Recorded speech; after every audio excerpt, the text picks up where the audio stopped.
প্রথম দিন সচিবালয়ে এসে যেসব সিদ্ধান্ত নিলেন আইন উপদেষ্টা।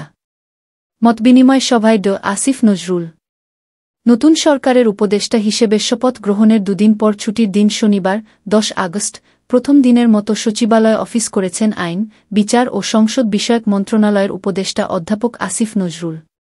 এদিন আইন ও বিচার বিভাগের কর্মকর্তাদের সঙ্গে মন্ত্রণালয়ের সম্মেলন কক্ষে একটি মতবিনিময় সভা করেন তিনি।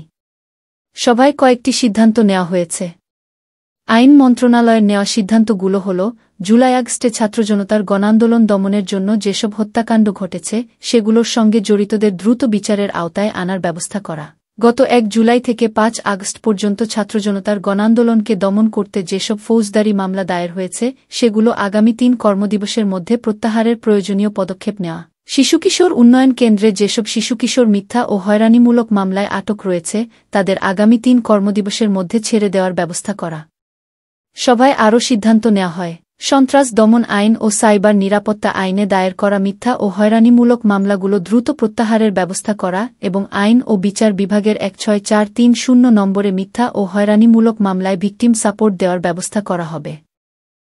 আমাদের সাথে থাকার জন্য ধন্যবাদ। আপনাদের সাথে ছিলাম আমি ফারজানা আক্তার অধরা।